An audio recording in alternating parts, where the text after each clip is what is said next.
Hello students, hello guys, very warm welcome to all of you. How are you all? Hope all you are fitting fine. তো আজকে আমরা voice চেঞ্জের series start করছি। আমরা voice চেঞ্জটা সম্পূর্ণভাবে সুন্দরভাবে ক্লিয়ার করব, কেমন? তো ভয়েস চেঞ্জ মানে কি? প্রথমে ভয়েস চেঞ্জের বাংলা মানেটা আমরা জানি। ভয়েস চেঞ্জ দেখো নামের মধ্যেই লুকিয়ে আছে মিনিংটা। ভয়েসটাকে আমাদেরকে একটু চেঞ্জ করে বলতে হবে, ঠিক আছে? একটু অন্যরকমভাবে করে বলতে হবে। যেমন একটা উদাহরণ যদি দিই, যেমন আমি অ্যাপেলটি খেয়েছিলাম, এই কথাটিকে আমাকে একটু অন্যরকম করে বলতে হবে। অ্যাপেলটি আমার দ্বারা খাওয়া হয়েছিল, মিনিংটা কিন্তু সেমই থাকবে, জাস্ট বলার ধরনটা একটু আলাদা হবে, ভয়েসটা একটু চেঞ্জ হবে, আর কিছু নয়। যার জন্য এর নাম ভয়েস চেঞ্জ। আমি যে কোনো একটা এক্সাম্পল দিয়ে, কয়েকটা বাংলা এক্সাম্পল দিয়ে আগে ব্যাপারটা ক্লিয়ার করে দিই তোমাদের সামনে।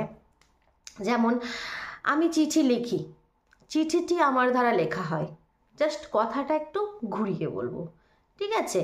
তো এটাই হচ্ছে আমাদের ভয়েস চেঞ্জ। সেটা যে কোনো প্রেজেন্ট টেন্সেও হতে পারে বা পাস্ট টেন্সেও হতে পারে, যে কোনো টেন্সের হতে পারে। ভয়েস চেঞ্জ জানার জন্য কিন্তু টেন্সটা খুব সুন্দরভাবে জানা দরকার। টেন্স যদি ক্লিয়ার না থাকে কিন্তু ভয়েস চেঞ্জ করতে পারবে না।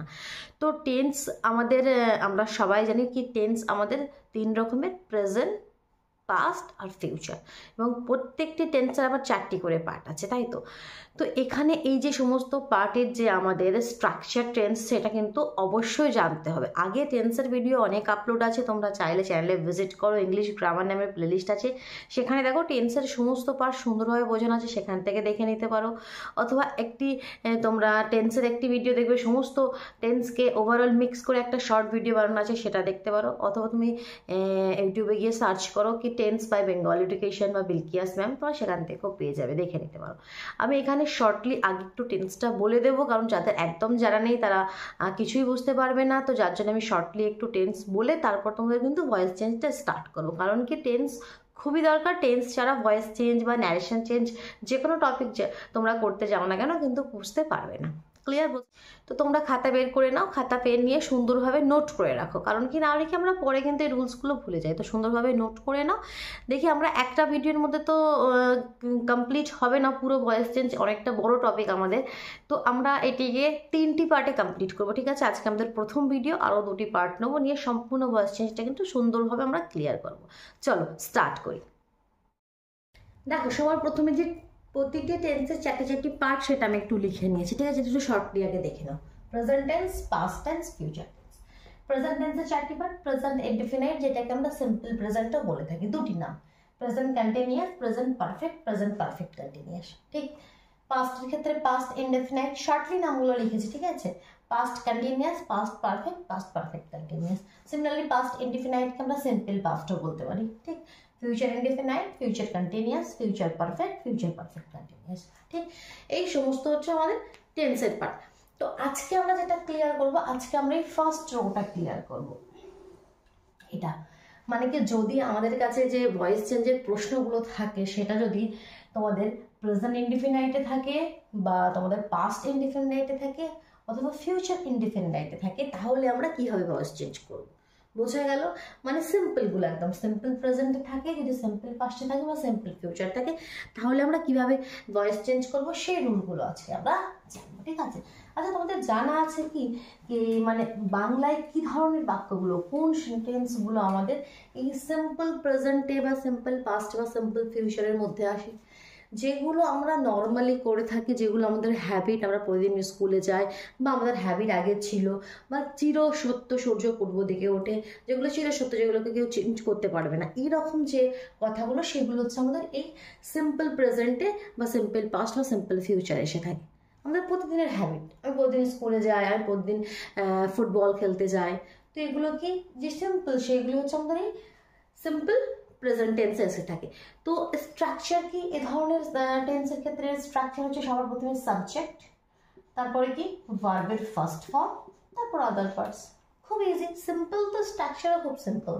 এখানে কি সাবজেক্ট, ভার্বের সেকেন্ড ফর্ম, এখানে আদার পার্টস। এখানে ফিউচারের ক্ষেত্রে সাবজেক্ট, কিন্তু ফিউচার মানে এখানে একটা শ্যাল অথবা উইল আসবে তার সাথে, তারপরে ভার্বের ফার্স্ট ফর্ম, তারপর আদার পার্টস। ক্লিয়ার? এটা হচ্ছে আমাদের টেন্সের স্ট্রাকচার। এবার একটা যেমন এক্সাম্পল নিই, আই ইট কেক, সিম্পল দেখো, আই ইট কেক। হলো সিম্পল প্রেজেন্ট টেন্সে সাবজেক্ট, ভার্বের first form, other parts, I eat cake. তো এখানে আমি আই ইট কেক, আমি কেক খাই। এবার এটাকে যদি আমরা ভয়েস চেঞ্জ করে বলি, আমাদেরকে কি বলতে হবে? কেকটি আমার দ্বারা খাওয়া হয়, কেকটি আমার দ্বারা খাওয়া হয়। তো ভয়েস চেঞ্জের রুলটা এবার একটু বলি, দেখো খুব সুন্দর রুলস। ভয়েস চেঞ্জ করার সময় সাবজেক্টটা অবজেক্ট হয়ে যাবে আর অবজেক্টটা সাবজেক্ট হয়ে যাবে। যেটা স্টার্টিংয়ে থাকে সেটা আমাদের সাবজেক্ট, সেটা লাস্টে চলে যাবে আর লাস্টেরটা ফার্স্টে চলে আসবে। সাবজেক্ট অবজেক্ট হবে, অবজেক্ট সাবজেক্ট হবে। এটা প্রথম রুল ভয়েস চেঞ্জের।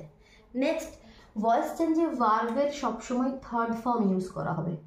ভয়েস চেঞ্জে ভার্বের সবসময় থার্ড ফর্ম ইউজ করা হবে, ফার্স্ট ফর্ম সেকেন্ড ফর্ম কোনো ফর্ম নয়। ভয়েস চেঞ্জ মানে ভার্বের থার্ড ফর্ম। ইট, এট, ইটেন থার্ড ফর্ম। গো, ওয়েন্ট, গান থার্ড ফর্মটা ইউজ করবো আমরা। আর একটা বাই ইউজ হবে, বাই। কারণ কি, আমরা ওই যে বলছি কেকটি আমার দ্বারা খাওয়া হয়, ওই যে দ্বারা তার মানে বাই। তবে 90% কেসে এটা ইউজ হবে, 10% কেসে এটা ইউজ হয় না। তো সেটা আমরা পরে যখন আরও পার্ট করব সেখানে ক্লিয়ার হয়ে যাবে কি কখন এটা আমাদের লিখতে হয় না। ক্লিয়ার? এটা হচ্ছে ভয়েস চেঞ্জের মেইন রুল, রুল বলে নোট করে নাও। এবার তাহলে এটাকে চেঞ্জ করি, আই ইট কেক।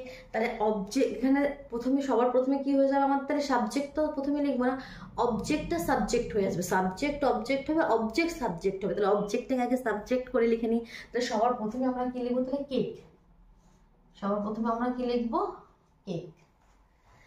এবার এক্ষেত্রে এই প্রেজেন্ট টেন্সের ক্ষেত্রে, ঠিক আছে, সিম্পল প্রেজেন্টে বা সিম্পল পাস্টে বা সিম্পল ফিউচারের ক্ষেত্রে ভয়েস চেঞ্জের রুল আলাদা হয়, প্রতিটা টেন্সের ক্ষেত্রে রুল আলাদা হবে। তো এক্ষেত্রে রুল কি? এক্ষেত্রে প্রথমে আমরা কি লিখবো? প্রথমে আমরা অবজেক্টটা লিখে দিলাম, তারপর আমরা একটা অ্যাম, ইজ অথবা আর লাগাবো। আমি এর রুলটা এখানে লিখে দিই।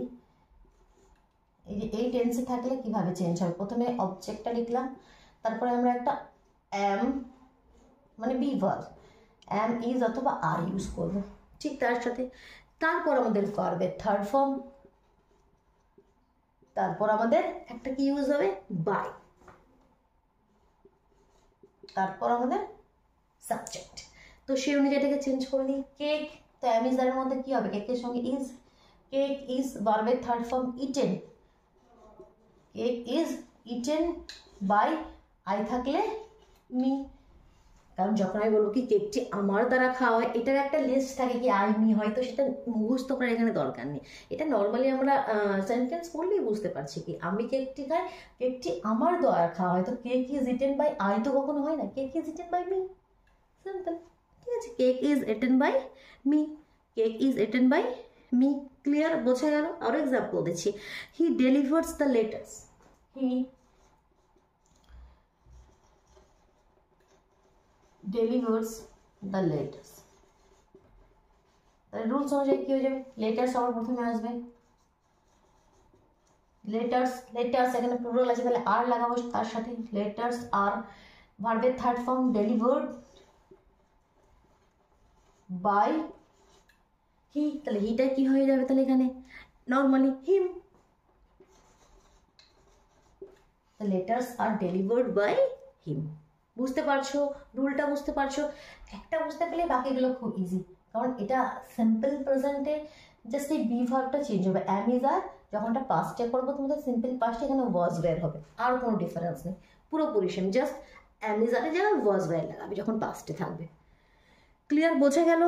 আরও এক্সাম্পল দিই, এটা ক্লিয়ার করি। ঠিক আছে, যে আমাদের রুলটা সেটা থাক, কারণ সেটা দেখে দেখে তবে আমরা ম্যাচ করব। দেখো নেক্সট আমি লিখছি, Mr. Rohit teaches us English। Mr. Rohit teaches us English। সর্বপ্রথমে কি হবে? তোমরা নিজেরাই বলো, সর্বপ্রথমে কি হবে? ইংলিশ। ইংলিশ ইজ, এবার এখানে শেখানো তার থার্ড ফর্ম টট। এই থার্ড ফর্মগুলো কিন্তু জানতে হবে। টট আস, টটের পরে একটা আস হতো, সেটাও এখানে আমরা অ্যাড করে দেবো। English is taught us by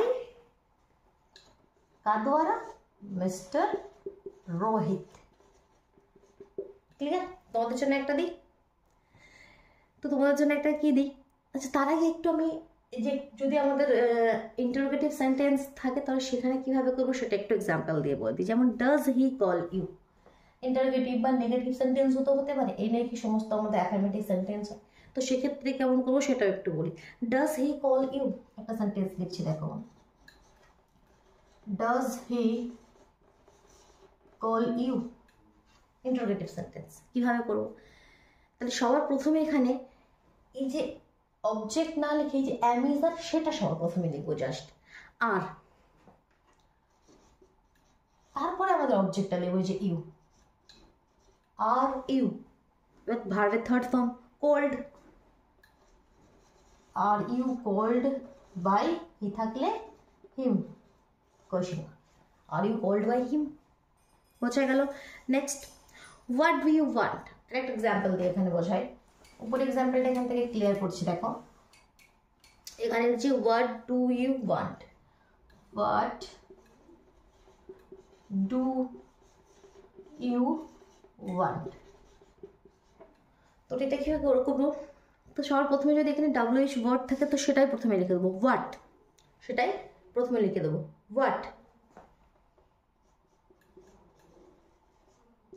is wanted, ভার্বের third form what is wanted by you,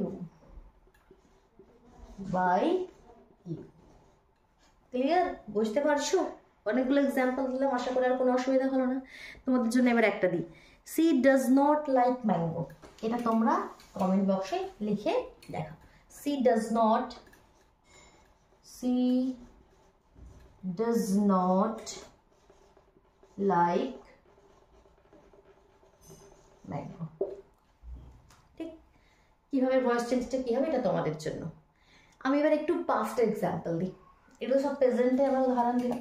তো পাস্টের উদাহরণ দিতে গেলে জাস্ট কি বললাম, এই অ্যাম ইজ আর কি হয়ে যাবে, ওয়াজ ওয়্যার হয়ে যাবে, আর কোনো চেঞ্জেস এখানে নেই। যেমন আই ডিড ইট, একটা পাস্টের আগে আমরা সেন্টেন্স লিখছি কি আই ডিড ইট, তো কীভাবে বুঝলাম এটা পাস্ট, সাবজেক্ট ভার্বের সেকেন্ড ফর্ম আদার পার্টস, এখান থেকেই বুঝলাম। তো এখানে তাহলে কী হয়ে যাবে, জাস্ট সেম, তাহলে কী হয়ে যাবে, ইট ওয়াজ ডান বাই মি, ইট সবার প্রথমে চলে গেল, ইট এর সাথে ওয়াজ অথবা ওয়্যার, তাহলে ইট ওয়াজ ভার্বের third form done by me, clear, বোঝা গেল। যদি ফিউচারে থাকে, Riya will write a letter, Riya will write a letter, future টেন্সে রিয়া উইল আছে না, এখানে অনেক সময় আমরা শ্যালো ইউজ করি, ঠিক আছে, এটা শ্যাল উইল, আগে তো শ্যাল উইল দুটোই ইউজ হতো, এখন সমস্ত ক্ষেত্রেই কিন্তু ওই আমরা উইলই ইউজ করে থাকি। Riya will write a letter, তাহলে আ লেটার সবার প্রথমে চলে এলো, আ লেটার, তারপর কি হবে, একটা ফিউচারের ক্ষেত্রে কি হবে, একটা শ্যাল বি অথবা উইল বি হবে, এটা একটু চেঞ্জেস। ফিউচারের ক্ষেত্রে যখন আমরা চেঞ্জ করবো, এখানে শ্যাল উইলের জায়গায় শ্যাল বি উইল বি হবে, অবজেক্ট প্রথমে লিখে দিলাম, a letter will be, clear, এখানে একটা শ্যাল বি অথবা উইল বি, এটা খালি লক্ষ্য রাখবে, আ লেটার উইল বি, তারপর যেমন আমাদের written by Riya, written by Riya, clear, বোঝা গেল। তো তোমাদের জন্য একটা যে আমরা কাজটা দিলাম সেটা অবশ্যই কমেন্ট বক্সে লিখে জানাও অ্যান্সারটা, দেখি কার কার ঠিক হয়, কেমন। চলো তাহলে আজকের মতো টাটা।